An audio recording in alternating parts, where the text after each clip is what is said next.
My kids act like a cat. Huh? Madeline was asking if they could watch The Nightmare Before Christmas. I was like, I think Miss Lauren already has something to watch, but I was like, you can ask her for sure. So, all right, how's everybody doing? Good. Great. Lovely. Some of you not answering is always good. We were hoping the professor was going to give us a walk today. I'm just saying, yeah. We are. It's going to be super. It's rainy. I know, it's so rainy and dark, disgusting and dark. And I forgot the key, so we had to go back home after we got to the parking lot. Oh, nice. Great. So our kids were super cooperative.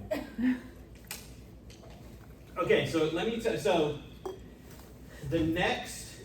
All right, so let's go through the rest of our time together. Today is the 11th, right? And so The 10th. the 10th, right? And so we'll meet the 17th, then we'll meet the 24th, and we are going to meet that Sunday after Thanksgiving too. So that's the 1st, right? Yep. And then the 8th is where we won't meet here, but we're going to try and meet at our house to have like kind of a closing dinner. And so we'll meet here for the next, whatever that was, 3 after tonight, and then we'll be done on that 8th.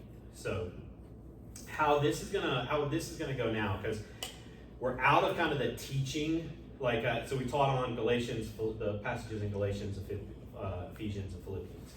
And so now we're gonna take the first 20 minutes of each Sunday, and we're gonna discuss kind of a topic that has to deal with one of the things that we talked about, or one of the questions that was on the pre-survey that I gave you guys. And so really what this isn't a time for us to like kind of debate it in the sense of we're trying to convince everybody else. We're gonna have like just an open dialogue to see like what you think. And so there's not gonna be any right or wrong answers. I don't want you to be afraid to speak your mind, because I land on a bunch of different sides of each argument. And I know we talked about each question, and I know a bunch of you talked about, and I talked about how like you wish there was like on that survey, an option of like, I wish like, yes, in this situation, it would be yes. But in this situation, no. But so what we're gonna try and do is try to open up those ideas to see, hey, if I think this about this subject, well, I'll kind of press you into it. I'm gonna kind of be a moderator of like, okay, well, why do you think that's the case? And so, and then we'll just kind of discuss it and hit on it. And then at the end, so then the last kind of like 25 minutes, we're gonna talk about the experiences that you guys had, that you went to or that you did, and then kind of what you felt like going into it, then kind of what you felt like coming out of it. What are some of the things that you saw, the things like how did you feel while you were there? Kind of like just that descriptive language, just to get like your insight into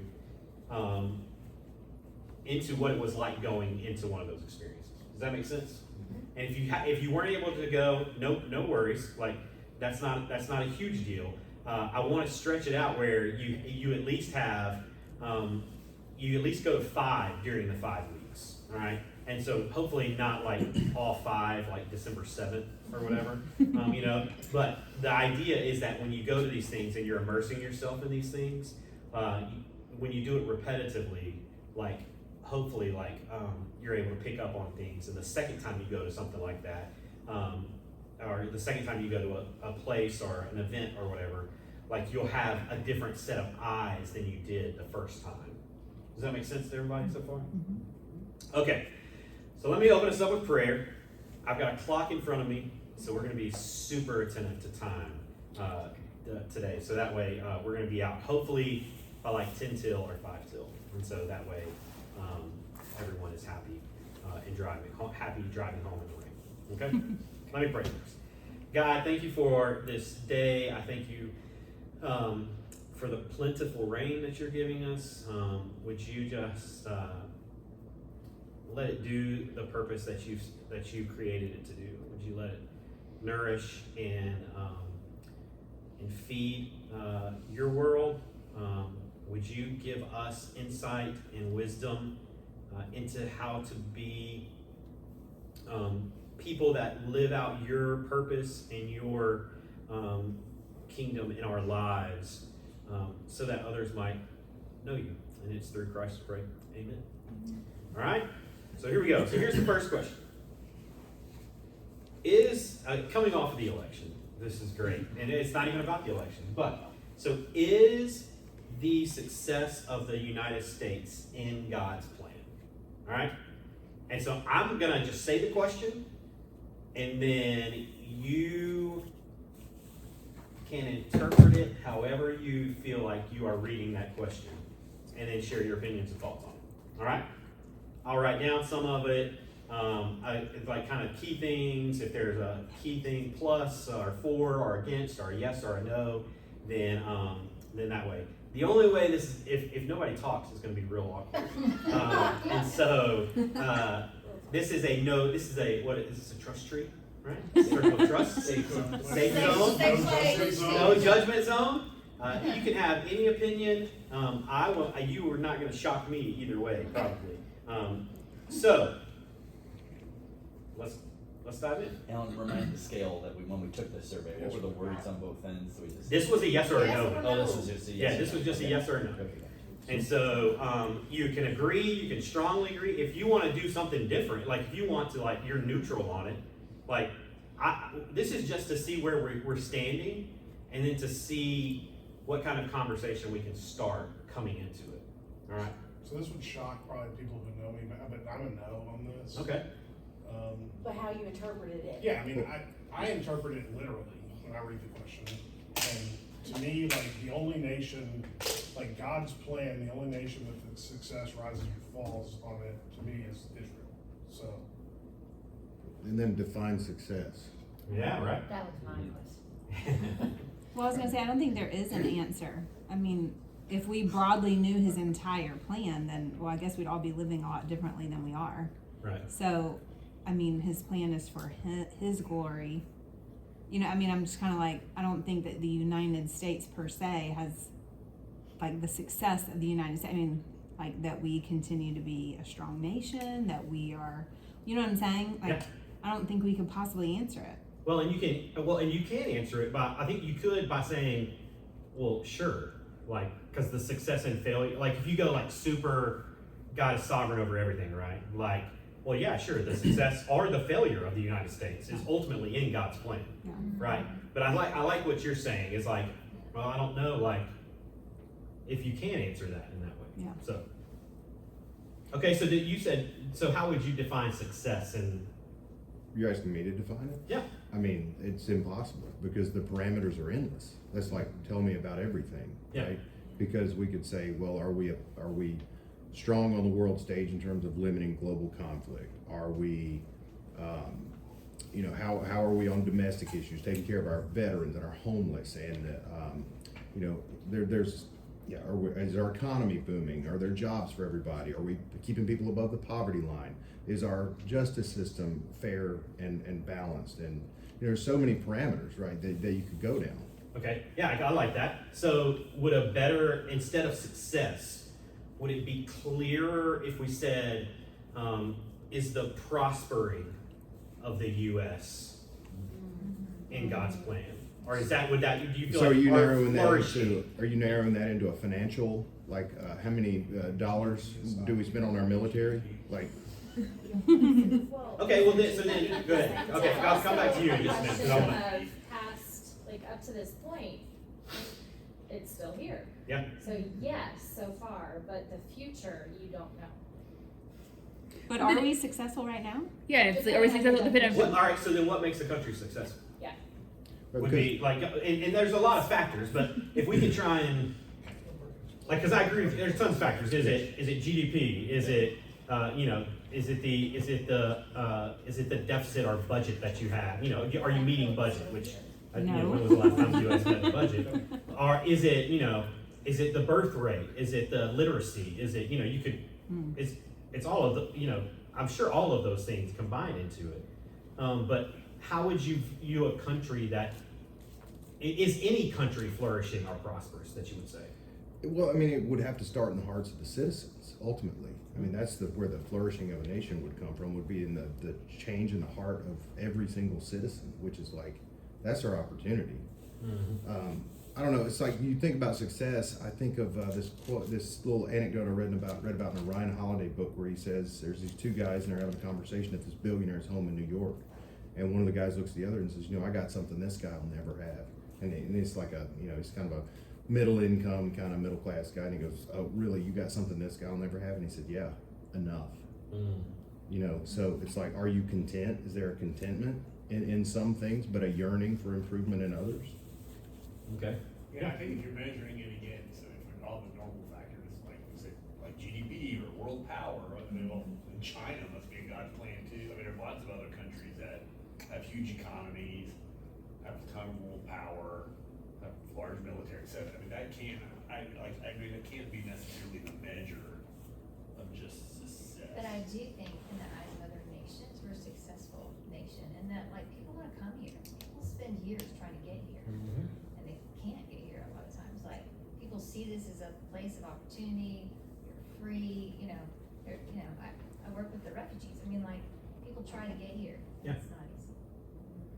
They try. There is an active population of people trying to leave their countries of origin for what they see, what they believe is a better or more successful life here.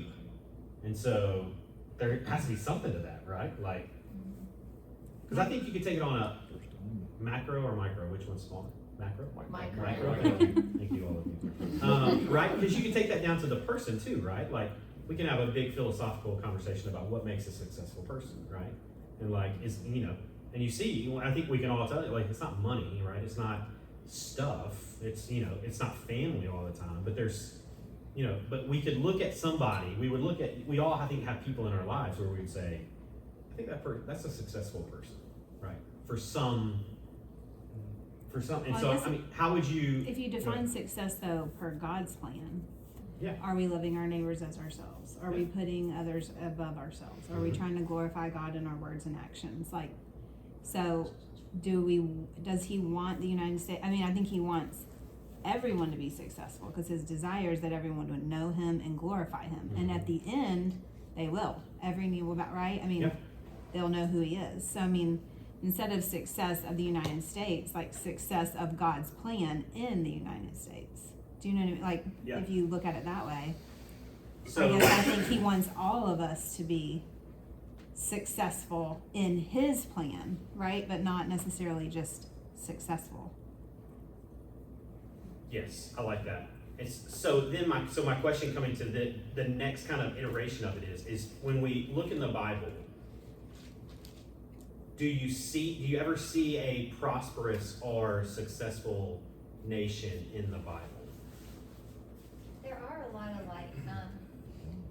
just like people kind of guess about what nations will be there in the end times, based on animals that they've been, that countries, things like that. So that was kind of my first thought is, are we going to be there at the end? Like, is the United States going to be there in the end times? And it's like, I have no idea. I do think in the Bible we have Egypt, Babylon. I mean, there's Rome. Yeah. Most of these things are Rome. I mean, I think you could say that those those. are pretty successful empires. Most of them have risen and fallen. Yeah. Yeah. But I think even right, even the Old Testament calls nations prosperous, right? Even if they're not godly. You know what I mean? Like, so I think you could say, that Successful. Rome was a prosperous nation. But not successful. But isn't a nation a human construction? Like the concept of a nation is something we created, that will organize ourselves around an identity, around a government. Like even Israel was a people group, not a land mass originally. And so, so does God even care that countries are successful? Because they're human entities. Like we formed ourselves into a country. I don't know. That's just, I think so then that's something a great like, to question. your question, does it even matter what we say are, because it's God's, what is success to God? And I think about like the people who are dedicated to the apostles' teaching, to breaking the bread, to sharing. Is that truly what he measures churches, are you successful if you do these things and whatnot? So I don't know. The interesting thing is like nations in themselves are some things that human beings constructed. Well, and maybe the Logos, right? The Logos organized chaos, utter chaos into order. So maybe us, like in some sense, maybe that is a success if we're able to organize ourselves in some manner that's not just, complete anarchy. I also think when we talk about all these nations that were prosperous, quote unquote, like they rise and fall, and God's plan still is working. Like we've been here 250 years, and God's been working His plan long before the United States ever existed. Yeah. And potentially, like Jenna said, maybe we're not here at the end times. He's working it long after. So I mean, I guess that's where and kind of what you were saying as far as like, I think nation, like He wants people to be successful within His plan. But I don't think that people being successful necessarily means that a nation, any nation, success, quote unquote, is necessary for His plan. But didn't, like, even in the Old Testament, right, we don't know what His plan is, right? And so now the United States now, we don't know what's going to happen in 100 years or 10 years, because there were nations that He specifically said, I'm going to make them rule over you, or I'm going to make them more powerful than you to teach you a lesson. And so we don't know where we are in God's plan. So even though from a worldly terms, the U.S. seems to be doing good than a lot of other places, but we don't know what's going to happen to the U.S. next year. Yeah.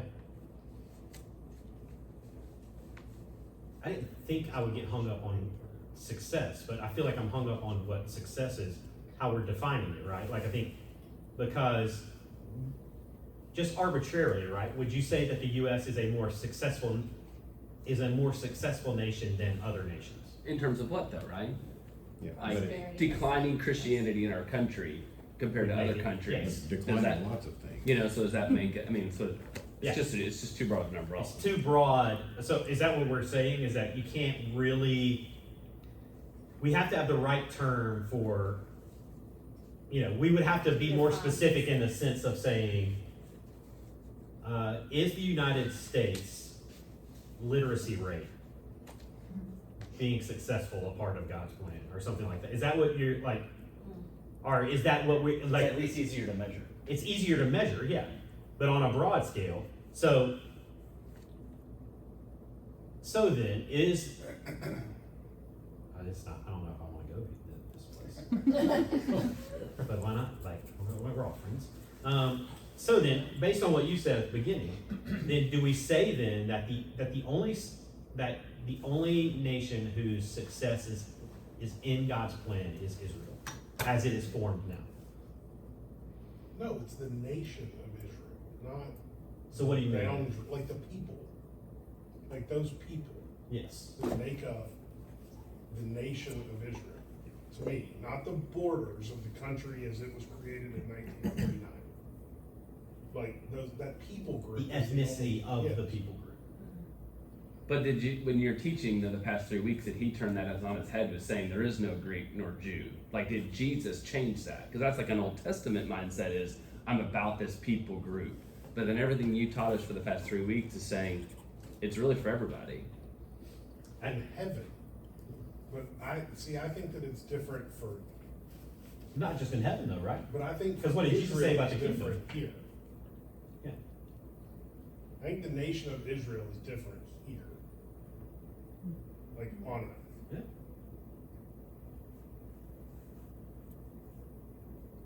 Anybody else have a thought? Say your question again. No, I was in response to him. Oh. So like, He's like, answer I'm this. not- But yeah, I guess So- I'm confused, Tom, because you said it's for Gentiles and Jews. So it's like, how is it one prospering over the other, His plan? I guess that's what I'm trying to understand what you're saying. I don't understand the Question. nation of Israel. No, I understand the question. But I mean, I've always had a hard time with that. But like to me, like Christians, like this is not our world. And so our success or failure here doesn't matter. Like, we are, if we are believers in Christ, going to live with him for eternity. Now, the Jews, I've always had an interesting, like, I don't understand how, like we talk, they're God's chosen people. Yeah. Like, Christ changed everything. If they never accept Christ, and they're God's chosen people, what happens to them? And so that's why I think, like, here on earth, like, they are the only people that success matters for, I guess. I mean, they definitely, from the standpoint of God's promises and those things to them, is very specific. And it's really interesting when we talk about, we brought up Babylon or Egypt or Rome. I mean, those nations or empires were around way longer than 250 years, right? And they were powerful. I mean, Egypt was around for thousands. But they're gone. Somehow the little Jewish people group is still functioning as a nation still today, like, which shows to me like the Lord's hand on it. Now, I don't understand how that all works out, but there's definitely promises to them. I just don't understand how it works, but. And he combined us, like, you know, like in Ephesians, I mean, it says, the Gentiles are co-heirs, members of the same body, and partners in the promise of Jesus Christ through the gospel. It's almost like we got adopted into the. Yeah, not like we. We I absolutely did. biblically, we're Yeah. adopted in, we're like adopted as Gentiles in, but, so maybe the whole promise and the idea of them being around till the end is literally us too, as part of the adopted people, right? But- Well, I think, because I think it's an important question, right? Because, I think on both sides of what we talked about, I think that's an important question spiritually, our conversation spiritually and biblically for us, but then also worldly for us too, right? Because that, you look at the last year, or the last, like, however many months it's been, like, that's a big part of U.S. foreign policy. And like, I can remember, having conversations with, like, my parents where it's like, no, you don't want to be on the wrong side of Israel. Like, like, you better be on the, like, you always want to support Israel because that's like supporting God. And so then it's like, well, like, because is it the nation that we're talking about? And we're not going to solve it. That's not even where we want to steer that tonight. But it's a conversation I think that we need to have, because I think most of, this is a huge generalization, but I would think most of us in here would be like, yeah, we need to support Israel. Like, no I doubt. don't know how true that is, but I would be afraid to not agree with it. Yeah, right, because why? Because it's like, is it one of those things that's been passed down from generation to generation to generation to generation so much? Or are we doing that, is it based really on biblical truth? Because I think most of the people that I would talk, like, most of the people I grew up with and most of my family would be like, no, that's biblical truth, that we're supposed to be, we're supposed to support Israel in whatever they do. And so, like, but then, like you said, is it separate now? Because it seems like what we've seen, at least from those three passages that we've talked about, is that, God's promise, right, to Abraham wasn't just to the Jewish people, right? Because it was being fulfilled through Christ. That was the offspring. And then, if there's no longer any Jew or Greek or slave or free, or male or female, we've all been grafted into this new thing that God has made, which is the kingdom of God. And I would almost push back a little bit on what you said, because it's not a kingdom that's like, we'll all be together in the kingdom, but Jesus came to bring the kingdom here, right? And so there's something about us here that is supposed to represent the kingdom, that kingdom that hasn't come yet, but will come. Not that that's what you weren't, I'm not saying that's what you were saying, but I'm saying, like, there's a kingdom, there's something kingdom-wise here that we have to talk about. Were you gonna say something? I'm just like, if you ask me to like define, I'm hung up on definitions, but it's important, like, define Israel. Define Israel. It's like, what do you point to? Like, is it an ethnic group? Is there like bloodlines that we have to, or those bloodlines now mixed and polluted with other bloodlines and all this? It's like, well, what is a Jew and who is a Jew and how does that make a nation? And is it, you know, like, what is that thing? Yeah. So if you're gonna be on the right side or the wrong side of it, you had better know what it is. Yeah, what it is. Right? So But it's I mean, like- could we, cause, and I think what Jeff was saying was right, is like, I think most of us would say, right, the easy answer is just, oh, the nation with the boundaries and who've been persecuted, like, we don't wanna be on Gaza's side, we wanna be on Israel's side, you know, like in that sense, that Israel, the nation of. But is that it? Is that what it means biblically to do that? And that's not me on either, please know, this is not me on either side trying to convince either person on it. Like, this is me wanting to have a conversation about it, because it's like, it gets murky, I think. And if it's gonna be murky, but we're drawing lines, then let's at least be clear on what we're drawing lines. Well, the nation of Israel is made up of 20% Muslim on top of that, right? So, If you say so. well, I mean, I'm Wikipedia, that's the. Yeah, there you go. But I'm just saying that kind of throws a whole wrench into what you're saying too, as far as nation versus people.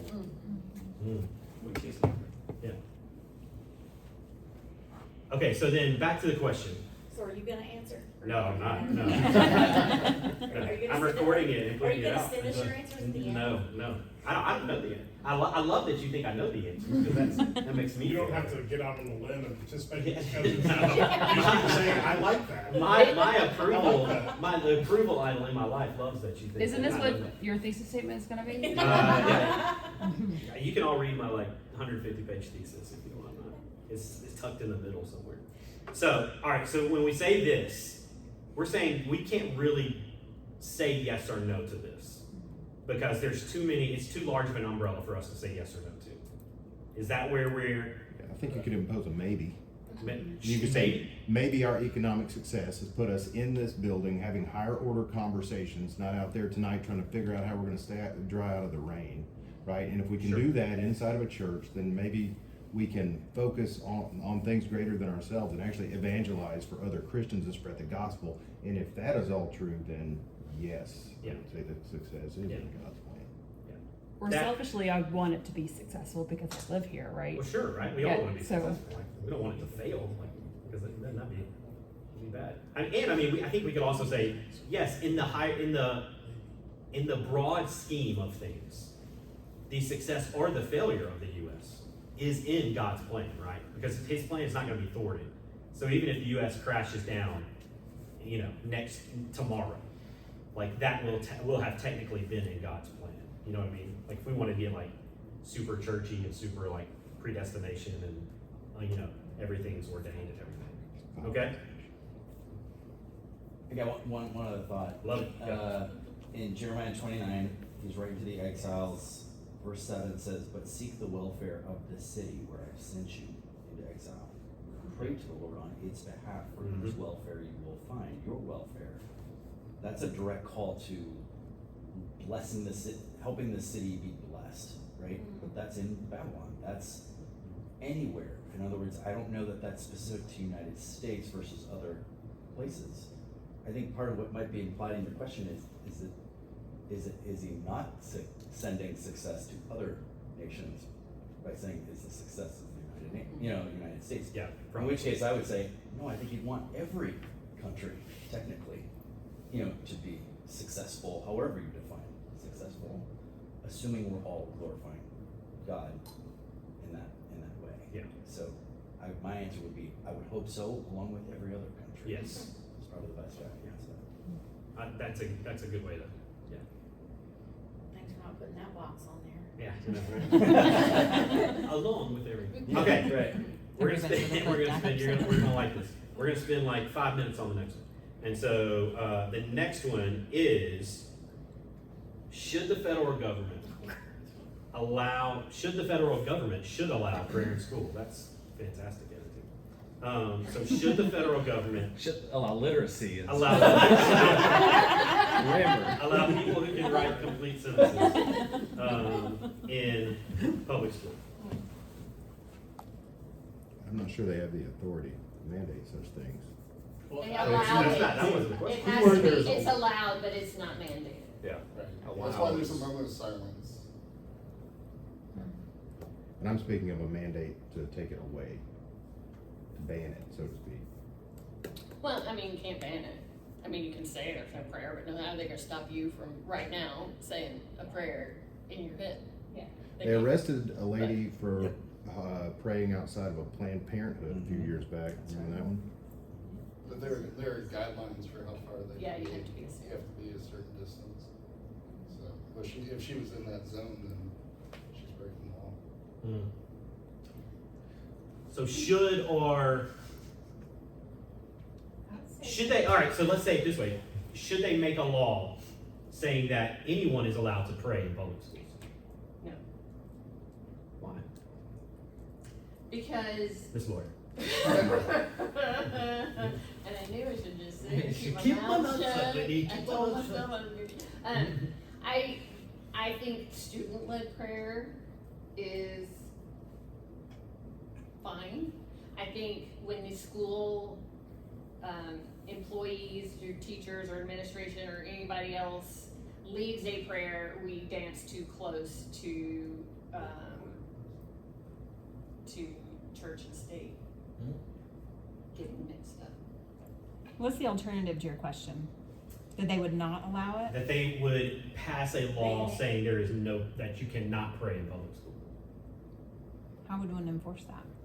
I would assume we would be saying like student-led prayer, Or out loud Gotcha. prayer.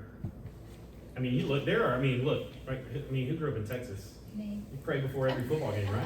Yeah. Somebody's praying, somebody's saying Hey, pray in before. Chattanooga, they prayed before every Before football every game, and I football couldn't game. believe it. I At moved Franklin High? No, from Memphis, and I was like, Oh. How's this not violative of the First Amendment? Like freedom of speech? Well, you don't really have freedom of speech, right? You can't go into a theater and say, well, freedom without consequence, right? So, but you can't go into a movie theater and say fire. Well, sure you can. You can, but you'll get arrested, yeah. So, which I mean, I guess it would, I mean, in that sense, it wouldn't, because if you're okay with the consequence of it, right, then. I feel like my selfish answer is I don't mind it, right? I feel like I grew up, we used to say a prayer, but I think now, like, I don't want, but if someone else is like, well, I'm Muslim, so you gotta say my prayer too. Like, I don't want my kids to be exposed to that. So it's like, I don't mind they're having, if as long as it's my Your Christian kind of prayer. Christian prayer. That's why. So if it's like in schools, I don't think you should allow it. Like if people go on their own, that's fine. But I don't think you should have a generalized. Let's all sit down and pray to God because my God is not everyone else's God, and I don't want my kids. I'm limiting my kids to who I think God is, and I don't want them to hear other things to keep that message the same. Because taking that out further, right? If you say yes, you can, there can be prayer in public school, then you can say, okay, well then we can pray to the Christian God, we can pray to the devil, we can pray to Buddha, we can, yeah. we can pray to Buddha, we can pray to Artemis. exactly. A lot of Artemis prayer, I'm sure. And But I think the whole thing when you're saying allowed, like I don't think like FCA at I know Brentwood, they meet. There's actually teachers that are in there and they Yeah. pray with kids, but the kids volunteer to show up. I mean they're not told to come. They don't Mhm. have to show up. I guess I'm talking about like on the overhead, right? On the Right, overhead, you at the mean beginning like of school, we're- yeah. Any announcements? so is there? But I mean it's got different than like allowed versus should the federal government require prayer? Right. Or sponsor it. Right, and it's gotta be a certain type of prayer. Then I I'd do say think no. when you allow prayer, you do allow different kinds of prayer, and you have to, like, in our public school in the United States, we have freedom of religion, so anybody can pray to whoever, and I don't think that's a bad thing, but because it still allows Christ in there to be a witness to everybody. And I wouldn't have a problem if there was I don't know if there is this, but I guess a Muslim Christian Athletes Association, and they meet once a week, and if kids wanna go to that, they go to that, and if there's somebody who leads it, they lead it. But I remember in high school, like, there were Muslims who had certain, like, prayer rituals and Yes. stuff that they did, and they were allowed to do Yeah. their things at school, and it never bothered me, even though I didn't believe what they believed. I mean, I guess I feel an appreciation for people, including me and my family, who believe one way, to be able to do what we think is right, as long as it's not infringing on or bothering someone else. Yeah. So, do I think it should be mandated, required, sponsored? No. But I don't think it should be banned either. But we should ban litter boxes for the furries. Remind me after the camera's turned off, because I saw something and I was like, what in the world is this? So remind me, I don't want that publicized. Somebody, yeah, remind me, because I wanna ask this question, in case, if you guys see this. So if we're okay with Christian prayer, right, then we're okay with Islamic prayer. Are we okay with a group who worships Mother Earth and says, hey, we want to have a prayer, we want to have a Mother Earth student association We already have Earth. where we can, yeah. Well, I mean, I think if we want our own freedom, then we should allow others to have the same freedom. Right. I mean, look at what France did. They banned the hijab. Thank you, I was gonna say that. They took the cross away. Yeah. For any Catholics there, so. Yeah.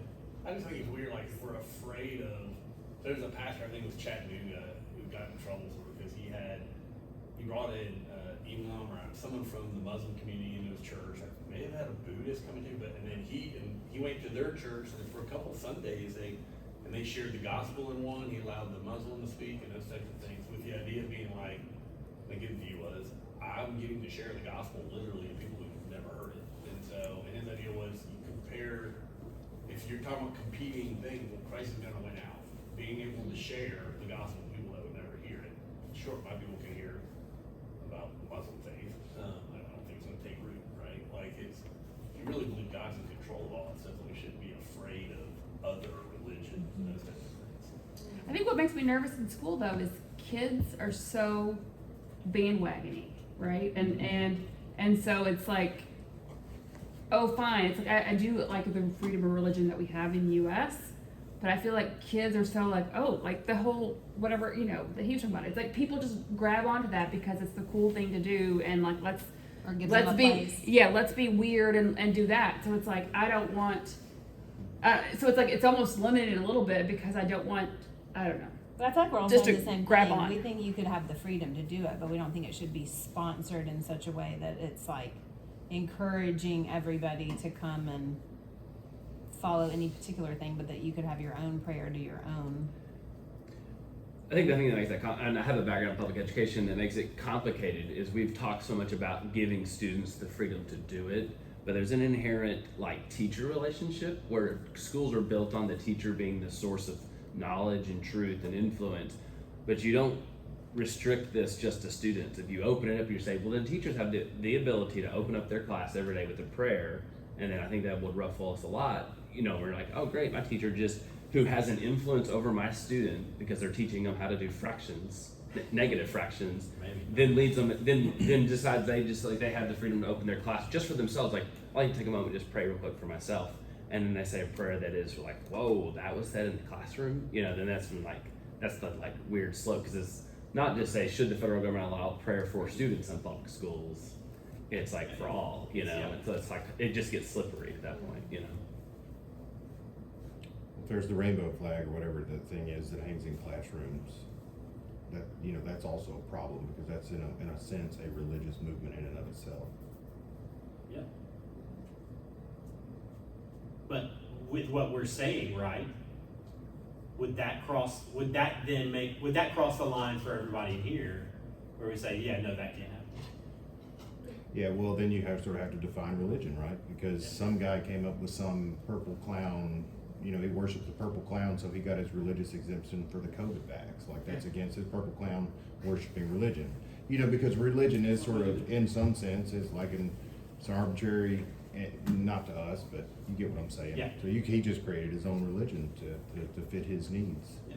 So I think I think this is a great question, because I feel like most everybody in here is in agreement that, hey, this is allowed, but it can't be mandated, right?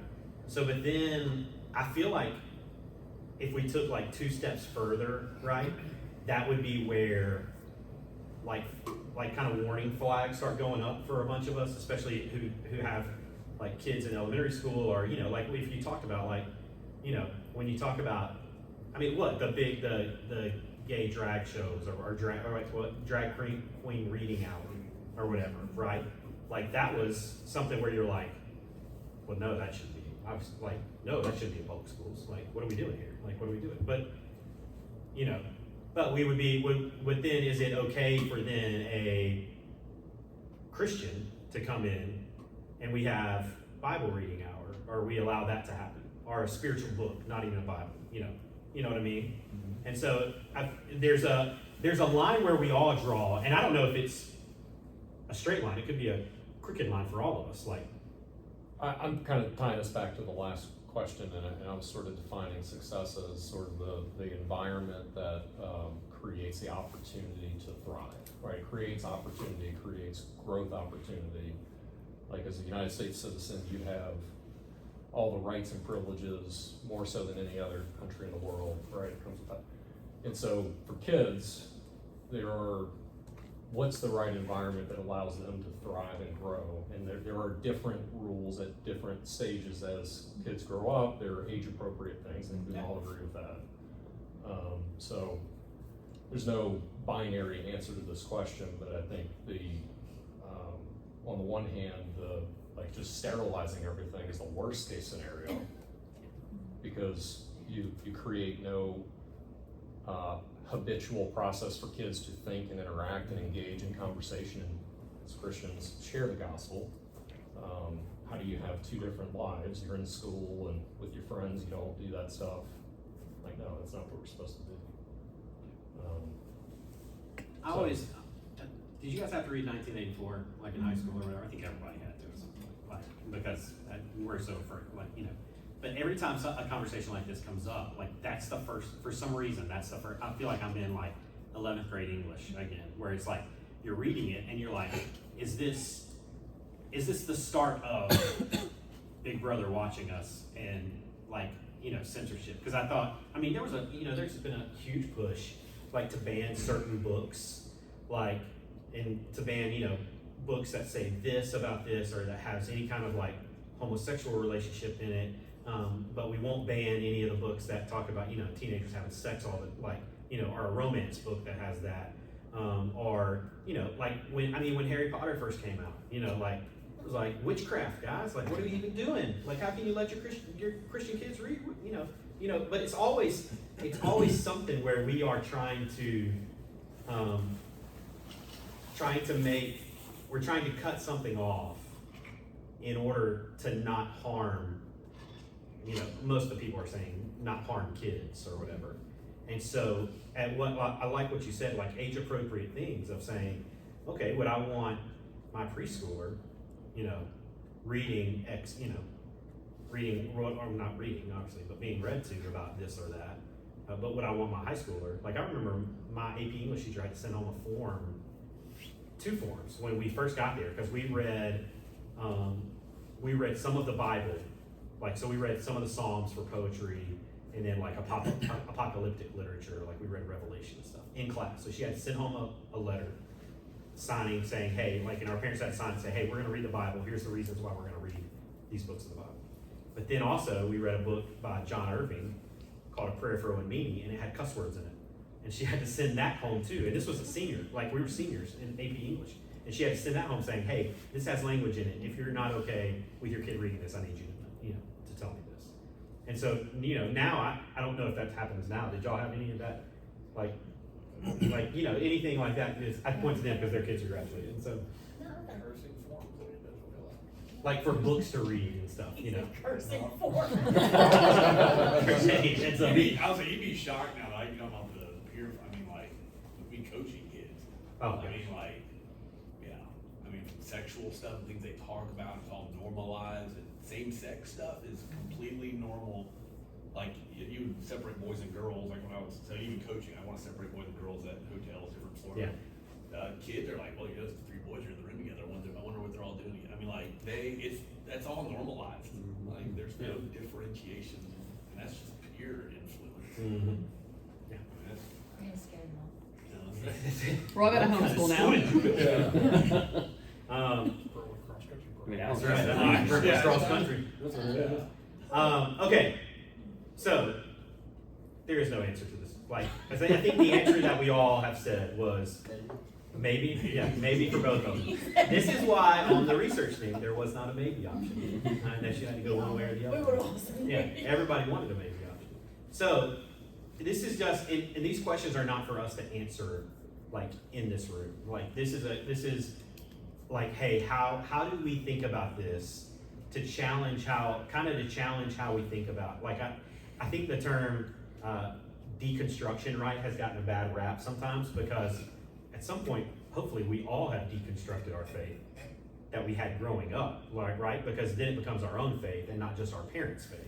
If I was still living on my parents' faith, like, you know, I did that for probably 20 years and then started trying to, like, really understand what that meant. And so for this is us just trying to evaluate, hey, why do I think this way about this thing? About something that I've never thought about why I think about this. Like, I just always have thought about it this way. And so, but now we're wanting to push, you know, to push the boundaries a little bit, to make it where we might not have the answers to it, and there might be a whole lot more intricacies to the question than we could think of. But at least we're thinking about it and talking about it, right? Okay, we have 5 minutes. Tell me, so everybody got the list of experiences, right? I did. Yeah, yours popped back to me for some reason. I don't know why. I'll look at that. But you, luckily, I got it. I can Whitney forward had it. it And you to can. I asked you to. She never did. She never. Gosh. That sounds typical. So what? Real quickly, give us like a minute synopsis. What did you do, and then kind of what was that experience like for you, if you were able to do something. So we went to the doxology, the gospel, Yeah. Choir concert at Belmont on Friday night. That was cool. Yeah. Good experience. Amy made the observation that she felt old. I said, speak for yourself. Right. I'm young at heart. Yeah. So that was a good experience. We took the boys. What did they think? Huh? What did they think? They thought it was great. I mean, they both love music.